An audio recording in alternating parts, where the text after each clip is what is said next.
Gearing up for the warmer days ahead? If that includes shopping for a reliable new car, SUV, or truck, there's no better time or place than Toyota's We Make It Easy sales event. You'll find great deals like huge cash back offers, low APRs, and low payment leases on many of Toyota's most popular models, including Camry, Corolla, Prius Prime, Highlander, and even Supra. So see your Toyota dealer today. We make it easy. Toyota, let's go places. Oh, you don't know about Sprite Ginger? Let me break it down for you. It's a fresh take on legendary taste. I'm talking classic lemon lime Sprite with a hint of ice cold ginger flavor. Sprite Ginger. It's not limited edition, but it should be. Sprite Ginger is chilling at your local retailer now. That's 2 iconic flavors in one fresh hit. Sprite Ginger, thirst for yours. Copyright 2021, The Coca-Cola Company, Sprite Ginger flavored. Hello, everyone, and welcome to the Jeffrey Epstein Show. I'm your host, Bobbycapucci, and this is Daily Drop number 361. Tomorrow morning, we will have another dump of documents that were previously sealed per the order signed by Judge Preska. Now, those documents are ordered to be on the docket by no later than 9 a.m. New York time, so Eastern Standard Time, 9 a.m. tomorrow. That means at 6 a.m., while I'm on the trail, all of these documents will be getting uploaded or put onto the docket. So when I get home from climbing tomorrow, obviously I'm going to dive into the dumps, give them a quick read, take a look at them, and we will discuss whatever I feel is necessary for us to discuss during the daily drop. So I'll have some time to go over all of it, take a look at it, and see what stuff is relevant to the conversation that we're having here, right? Because, again, I don't suspect that there will be any sort of bombshell information to come out of this. I do expect it to add more context, and of course there will be some interesting nuggets, right? So I expect all of that for sure, but I'd like to temper down anyone who is thinking that there's going to be like a huge bombshell or something that'll twist the case on its head. I highly doubt it. Now again, I haven't had access to any of this stuff, so I might be completely off, and we might get something that is a bombshell.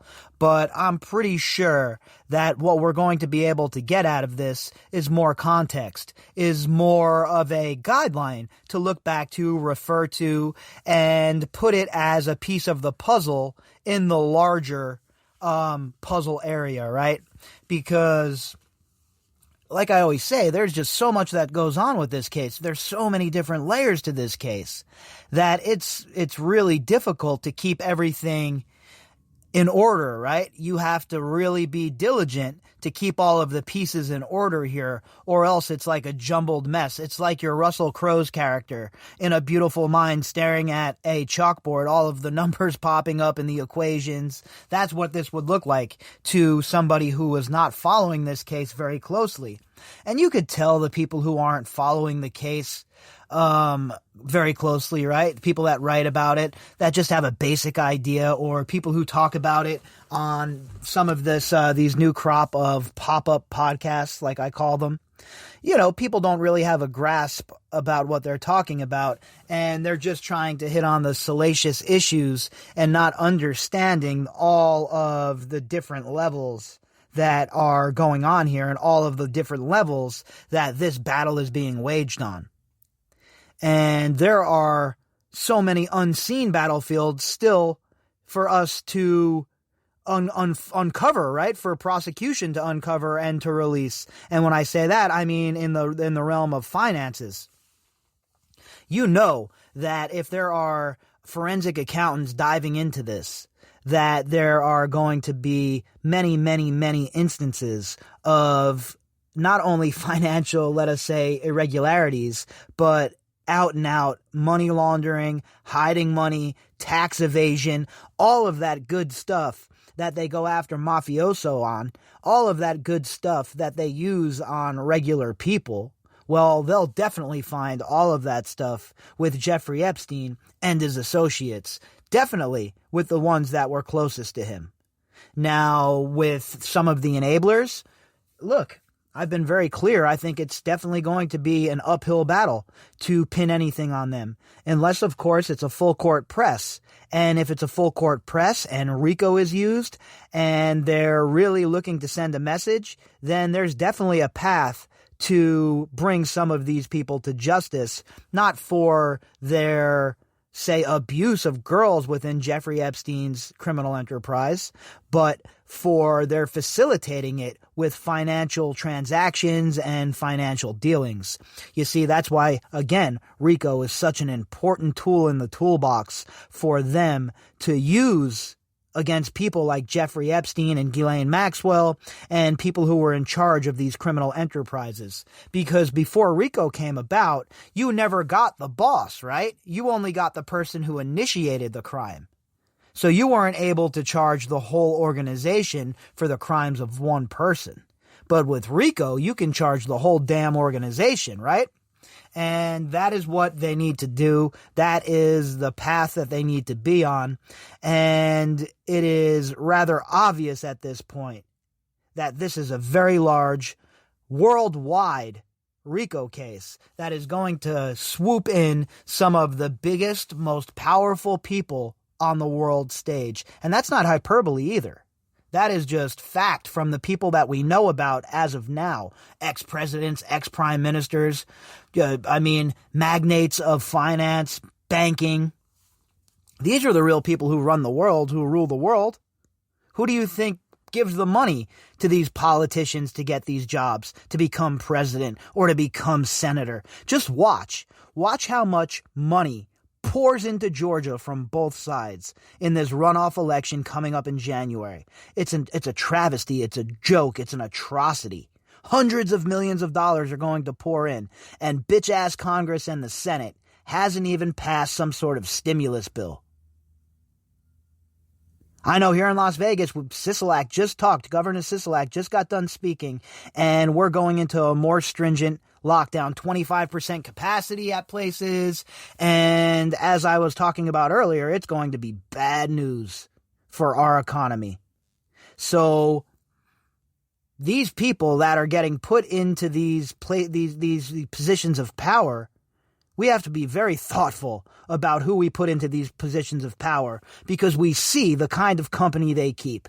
We see the sort of people who are donating to their campaigns, and we see who is really behind the scenes pulling the strings. And I have news for you folks. The lawmakers are not the puppeteers. Our article today is from the Daily Mail, and the headline is, Ghislaine Maxwell kept an album full of photographs of topless girls, according to Jeffrey Epstein's butler, who said he saw the heiress constantly taking photos in the pedophile's Florida mansion. This article was authored by Caroline Graham. And Dan Sales and Matthew Wright.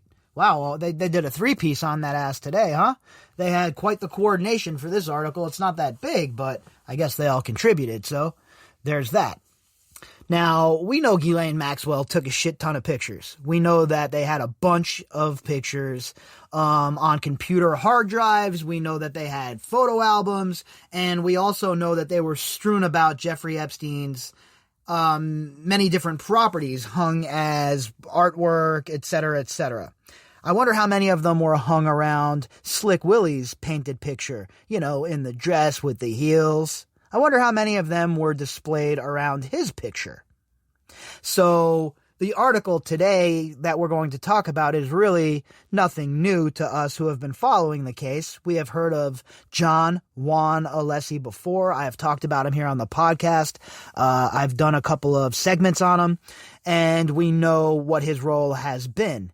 But like usual, I love context. So we're going to add this article to the catalog as well, and we're going to see if anything new perhaps pops up. And if not, it is still a good idea to make sure that we're touching base, let us say, with some of the main players on the Epstein stage. Ghislaine Maxwell kept an album full of photographs of topless girls that she had taken, according to court documents. And some of the survivors have talked about this as well. The pictures, the way Ghislaine Maxwell would, have them pose, teach them how to be models. I'm using air quotes right now, etc., etc. So how much more evidence or corroborating allegation do you need as an investigator, right? This is child pornography. That's what it is, point blank period. You can't be snapping flicks of little girls. In interviews with lawyers, U.S. pedophile Jeffrey Epstein's ex-housing manager said he saw Maxwell constantly taking photographs of scantily clad girls at the tycoon's Florida mansion. And elsewhere as well. We have reports of it obviously happening on the island, and we saw some of the intimate pictures from the island that were taken of Ghislaine Maxwell in such a loving embrace with Jean-Luc Brunel. So we know pictures were a big part of what these people were up to. They wanted to document it. Jeffrey Epstein was a sick bastard with very disturbing proclivities, and he wanted to have a record of this, sort of like a serial killer who kept idols from their victims. Maxwell, 58, is in a New York jail awaiting trial on multiple counts of procuring girls as young as 14 for Epstein to abuse and allegedly abusing some of the girls herself. She has denied all charges. Well, we know she has denied all charges, right? And we know that she has also been accused of perjury. So in layman's terms, let me just break that down for you. She's been accused of being a liar. So why should we believe anything that this hag has to say? Why should we believe anything that the bipedal serpent is trying to pitch us? I don't believe anything she has to say, and I especially don't believe when she cries and bloviates and talks about how she's innocent. I'm sorry, but I don't believe that. And for the record, there's nowhere that says I have to believe that. I don't have to be an impartial judge of what's going on here. I'll tell you what, I've seen enough. The evidence, the circumstantial evidence is enough for me. Now it's just putting a bow on it, right? So yeah, I don't want to hear anything this lady has to say. I mean, obviously, I want her to have her day in court, right? Like every American and every person in the world should be entitled to.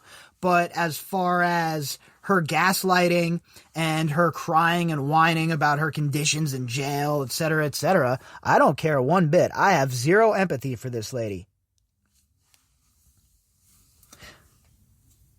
In papers released by a judge relating to a settled defamation case between Maxwell and Virginia Roberts, who claimed she was coerced into having sex with Prince Andrew, ex-butler John Alessi, 70, claims Maxwell took pictures of young girls as a hobby. And I take coerced. I think it was, more of, a situation where it was definitely coerced, no doubt about it, right? It wasn't like Virginia woke up one day and was like, oh yeah, I think I'm going to go and be passed around to Jeffrey Epstein's scummy buddies. So I think coerced is the proper word there. He said she had an album full of photographs of people, young girls. Some girls were topless, taking the sun. She went out and took pictures in the pool because later I would see them at her desk or at the house and nude 99.9% of the time they were topless. So he's just corroborating what Steve Scully talked about previously. And the fact that we know that these girls were running around topless and naked. Were all of them underage? Probably not. Epstein probably had some girls there of age, 18, 19, 20-ish range, maybe even a little older if they looked younger. But that doesn't matter. If he was trafficking these girls, if they were being coerced and they were being passed around to his friends as party gifts, well, I don't really care about their age. All of these people that were involved are scumbags, obviously. The lowest brow crime of all is abusing children. But trafficking women is not too many steps above on the ladder there of scumbaggery, folks, all right? Epstein killed himself in jail, allegedly, after being arrested on sex charges. Maxwell insisted she only took benign photographs. And again, let's get all of the evidence. Where are these computers? Why did the FBI let these people have access to these computers after a subpoena was dropped? Why was Zorro Ranch not raided? What secrets does Zorro Ranch hold? What was taken out by Khan? There's so many questions here, folks, and so little answers. The FBI wants to interview Prince Andrew. He has denied all claims of wrongdoing. The Duke of York, Joe Exotic of the Windsor family, 60, was branded outrageous Friday by the lawyer representing 6 victims of the dead disgraced financier, pedophile, who killed himself, allegedly, in prison last year. Lisa Bloom, oh, good old Lisa Bloom, huh? She is an outright tool. She is doing more harm to this case than good. Gaslighting, acting like she's really involved. Give me a break already. More of a maneuver to try and build her own profile, to try and get her name out there a little bit more. She just leaves a really bad taste in my mouth. I have zero respect for Lisa Bloom. Called on the Joe Exotic of the Windsor family to submit to an interview with the FBI as they investigated Maxwell. And she's trying to get some shine here as well. What are you even involved with Prince Andrew for? What are you even talking about, Lisa Bloom? You're not representing Virginia? Kick rocks already. Quit trying to low-key get some fame here, all right? We all know you for who you are, Harvey Weinstein protector. She said, how outrageous that it's been a year since Prince Andrew, the Joe Exotic of the Windsor family, publicly promised to cooperate with law enforcement investigating all those who enabled Jeffrey Epstein's sexual assaults on hundreds of women and girls. He simply has not kept that promise. Meanwhile, the 6 victims I represent struggle to repair their lives. Victims, she calls her own clients victims. No, they were victims when they were being assaulted by Jeffrey Epstein and when that was occurring, but now they're survivors. They lived through it. And they've battled, and they're fighting back. So why don't you at least call your clients what they are? The correct terminology. Lisa Bloom. We implore the Joe Exotic of the Windsor family to submit to an interview with the FBI investigation of Ghislaine Maxwell and other accused co-conspirators, to tell what he knows, to turn over documents and evidence, and to instruct his staff to do so as well. So, Lisa Bloom is, again, in my opinion, out here just, trying to get involved, get into the fray. She's not Bradley Edwards or Sigrid McCauley or Cassell or Scarola or any of these lawyers that have been on the front lines of this for a very long time, battling tooth and nail for these survivors. Lisa Bloom certainly strikes me as somebody who's swooping in like a vulture because she sees some fame and perhaps a few bucks to be had. So I always cringe when I have to read anything that quotes Lisa Bloom. And if you notice, I usually just skip articles that have anything to do with her or her disgusting mother, Gloria Allred.